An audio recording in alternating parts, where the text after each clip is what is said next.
നമ്മൾ എവിടെ പോവാണ്? ദാ ഇവിടെ നിന്ന് ഇങ്ങോട്ടാണ് നമ്മൾ പോകുന്നത്.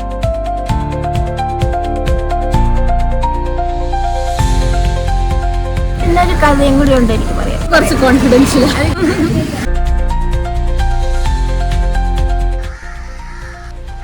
ഫസ്റ്റ് ആണ് നമ്മൾ സ്കൂട്ടേഴ്സ് റെന്റിന് എടുത്തു. ഒരു 400 to 500 പെർ ഡേ റെന്റിൽ അത്യാവശ്യം കുഴപ്പമില്ലാത്ത സ്കൂട്ടേഴ്സ് കിട്ടും. നല്ല നോക്കി എടുക്കാനേ ഉള്ളൂ. So first step done. ഒരു ക്വിക്ക് റിഫ്രഷ്മെന്റ് കൂടി കഴിഞ്ഞാൽ we are up for our day 1. Fast ആയിട്ടൊരു ബ്രേക്ക്ഫാസ്റ്റ് കഴിച്ചിട്ട് നമ്മൾ ആദ്യം പോകുന്നത് ഓറോവില്ലിലേക്കാണ്. അവിടെ മാത്രി മന്ദിറിൽ നമ്മൾ വിസിറ്റ് ബുക്ക് ചെയ്തിട്ടുണ്ട്. പക്ഷേ വരുന്ന വഴിയുടെ ഭംഗി ആസ്വദിച്ച് നമ്മൾ ഒരു റെസ്റ്റോറൻറ്റിലും നിർത്തിയില്ല. ആൻഡ് ഡെസ്റ്റിനേഷന് മുമ്പ് ഇനി ആകെ ബാക്കിയുള്ളത് ഈ ഒരു കടയാണ്. But I think it's A good start. Because നമ്മൾ മനസ്സിൽ കണ്ട പോണ്ടിച്ചേരിയുടെ എൻറ്റയർലി ഡിഫറൻസ് ആയി. മാത്രമല്ല നമ്മൾ 3 പേരോട് കഴിച്ചിട്ടും 70 രൂപയാണ് അയാളും. അങ്ങനെ ഓറോവിലെത്തി. മാത്രി മന്ദിർ വിസിറ്റ് ബുക്ക് ചെയ്തിരുന്ന 8:30-ക്കാണ്. കുറച്ച് ലേറ്റായി, പക്ഷെ ഭാഗ്യത്തിന് നമ്മുടെ ബാച്ചിനെ വിളിക്കുന്ന ടൈം ആയിട്ടുണ്ടായിരുന്നു. ബാച്ച് ബൈ ബാച്ച് വിളിച്ച് ഓറോവിലും മാത്രി മന്ദിറും എന്താണെന്നുള്ള ഓവർവ്യൂ ഒക്കെ തന്ന് ബസ്സിലാണ് മാത്രി മന്ദിറിലേക്ക് കൊണ്ടുപോവുക. അവിടെ ഡിജിറ്റൽ ഡിവൈസസ് അലൗഡ് അല്ല, അതുകൊണ്ട് തന്നെ വീഡിയോ എടുക്കാനും പറ്റിയില്ല. ഈ കാണുന്ന ഗോൾഡൻ കളറുള്ള കൺസ്ട്രക്ഷനെയാണ് മാത്രി മന്ദിർ എന്ന് പറയുന്നത്.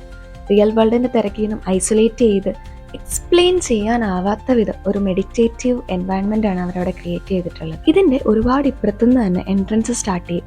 ആദ്യം ഒരു വാട്ടർ ബോഡി, പിന്നെ ഗ്രീൻ കവർ, അങ്ങനെ കുറച്ച് ലെയേഴ്സ് കഴിഞ്ഞിട്ടാണ് അൾട്ടിമേറ്റ്ലി ഇങ്ങോട്ട് നമ്മൾ എത്തുക. നമ്മൾ ചെറുതിലെ ഇംഗ്ലീഷ് ടെക്സ്റ്റ് ബുക്സിലൊക്കെ കണ്ടിട്ടുള്ള സീൻസ് റിക്രിയേറ്റ് ചെയ്തിരിക്കുന്ന പോലെയാണ് എനിക്ക് അവിടുത്തെ ആൾക്കാരെയും അവർ ചെയ്യുന്ന ആക്ടിവിറ്റീസും ഒക്കെ കണ്ടപ്പോൾ തോന്നിയത്. ഒരു ഫോറിനർ ലേഡിയും കുട്ടിയും കൊട്ട നിറയെ ഫ്ലവേഴ്സുമായിട്ട് വരുന്നതാണ് ഞാൻ ആദ്യം അവിടെ ചെന്നപ്പോൾ കാണുന്നത്. ചുറ്റുപാടും അവിടുത്തെ സൈലൻസും ഭീമൻ ആൽമരവും എല്ലാത്തിനും അപ്പുറം എനിക്ക് കൗതുകം തോന്നിയത് ആ ഒരു ആർക്കിടെക്ചർ തന്നെയാണ്. It still feels like a dream. Matri മന്ദിറിന്റെ തൊട്ടടുത്ത് ചെന്നപ്പോൾ എനിക്ക് എന്നെ തന്നെ ഒരു കുഞ്ഞൻ ഉറുമ്പിനെക്കാളും ടൈനി തിങ് ആയിട്ടാണ് ഫീൽ ചെയ്തത്. And I never had such a feeling before. And that's done. ഇനി ഓരോയിലൊക്കെ ഒന്ന് ചുറ്റിക്കാണാം. ഇത് ശരിക്കും ഒരു എക്സ്പെരിമെന്റൽ വില്ലേജ് ആണ്. ആൾക്കാർ ജാതി, മതം, രാഷ്ട്രീയം തുടങ്ങിയ വേർതിരിവുകളൊന്നുമില്ലാതെ കൂടുതലും സസ്റ്റൈനബിൾ ലിവിങ് ഫോളോ ചെയ്യുന്ന ഒരിടം. ഇവിടുത്തെ സ്റ്റോഴ്സിലൊക്കെ നമ്മൾ കണ്ട മിക്ക പ്രോഡക്ട്സും നാച്ചുറലി അവൈലബിൾ ആയിട്ടുള്ള റോ മെറ്റീരിയൽസിൽ നിന്ന് ഉണ്ടാക്കിയതാണ്. Perfumes, oils, art and craft, even accessories വരെ. ബട്ട് നമ്മളങ്ങനെ പ്രോഡക്ട്സ് ഒന്നും പർച്ചേസ് ചെയ്തില്ല, കാരണം എല്ലാം തന്നെ ഇതുപോലെ ഹാൻഡ് ക്രാഫ്റ്റഡ് ആയതുകൊണ്ട് അത്യാവശ്യം എക്സ്പെൻസീവ് ആണ്. പിന്നെ ക്രാഫ്റ്റ് സ്റ്റോഴ്സ് മാത്രമല്ല, കഫേസും ബുട്ടീക്സും ബുക്ക് സ്റ്റോഴ്സും ഒക്കെ ഇതിനുള്ളിലുണ്ട്. എനിവേസ്, എനിക്ക് പോണ്ടിച്ചേരി യാത്രയിൽ ഏറ്റവും ഇഷ്ടപ്പെട്ടതും ഒരു വർത്തി എക്സ്പീരിയൻസ് എന്ന് കൂടുതൽ ഫീൽ ചെയ്തതും ഓറോവിലും മാത്രി മന്ദിറും തന്നെയാണ്. പീസ് ആൻഡ് സ്ലോ ലിവിങ്, ഈ വേർഡ്സിനെ അന്വർത്ഥമാക്കുന്ന ഒരിടം. സോ നമ്മൾ ഡേ 1 ഓറോവിലും മാത്രി മന്ദിറും ഒക്കെ പോയിട്ട് വന്നിട്ട് റെസ്റ്റ് എടുത്ത് ഇപ്പം we are up for part 2 of day 1. Next നമ്മൾ നേരെ പോയത് കൊറമാണ്ടൽ കഫേയിലേക്കാണ്.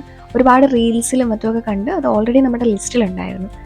അവിടെ ചെന്നപ്പോൾ I was like, oh my god, maybe ആ ഒരു ഫ്രഞ്ച് എസ്തെറ്റിക്സ് ആയിരിക്കും ഇന്ന് വരെ നമ്മൾ കണ്ടിട്ടുള്ള കഫേസിൽ നിന്നും അതിനെ ഡിഫറെൻ്റ് ആക്കുന്നത്. Of course the menu was pricey, but totally worth the ambiance and experience. പിന്നെ എനിക്ക് ഭയങ്കര ഇഷ്ടമായ വേറൊരു കാര്യം, not specific to this cafe but generally ഇവിടെ വരുന്ന ടൂറിസ്റ്റ് കൂടുതലും ആ ഒരു സ്ഥലത്തിൻ്റെ എസ്തെറ്റിക്സിനനുസരിച്ചായിരുന്നു ഡ്രസ്സ് ചെയ്തിട്ടുണ്ടായിരുന്നത്, which enhances the beauty of the place.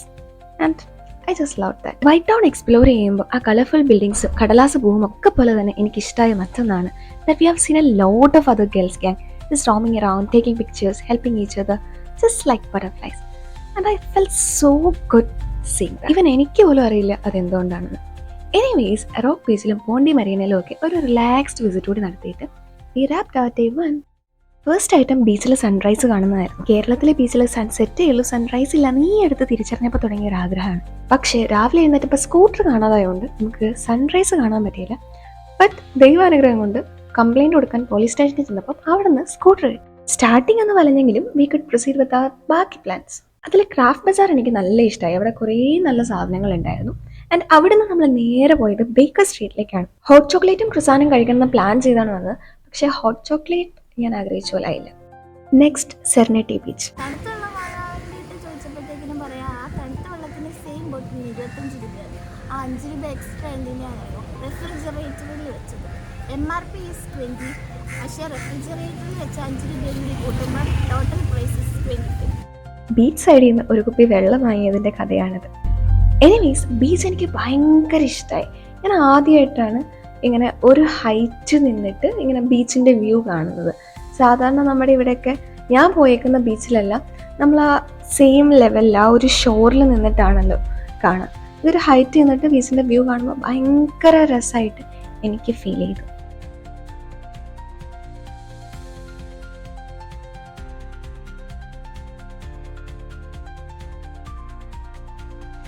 Next നമ്മൾ പോയത് ഏതൻ ബീച്ചിലേക്കാണ്. പക്ഷെ നമുക്കൊരു ചെറിയ അബദ്ധം പറ്റി. ഇത് 6 മണി വൈകുന്നേരം ആകുമ്പോൾ ക്ലോസ് ചെയ്യുമായിരുന്നു. നമ്മളവിടെ ചെന്നത് 6 മണിക്ക് ശേഷമാണ്. അതുകൊണ്ട് തന്നെ അതിലൊരു കാല് നനയ്ക്കാൻ പോലും നമുക്ക് പറ്റിയില്ല. ആൻഡ് ഇത് ഒരു ബ്ലൂ ഫ്ലാഗ് സർട്ടിഫൈഡ് ബീച്ചാണ്. വേൾഡിലെ തന്നെ ക്ലീൻ ആയിട്ടുള്ള ബീച്ചസിന് കിട്ടുന്നതാണ് ബ്ലൂ ഫ്ലാഗ് സർട്ടിഫിക്കേഷൻ.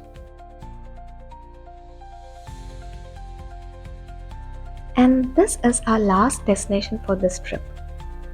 അങ്ങനെ കൈ നിറയെ കുറച്ച് ബ്യൂട്ടിഫുൾ മെമ്മറീസും ഹാപ്പിനെസ്സും കുറച്ച് അനുഭവങ്ങളും ലെസൺസും ഒക്കെ ആയിട്ട് we are wrapping it up. So ഈ വീഡിയോ നിങ്ങൾക്ക് ഇഷ്ടമായെങ്കിൽ, and if you haven't gone for a trip with your girls yet, go for it. It is something beyond words to explain. And also like, share and subscribe to Walk with Divya. Thank you. Bye.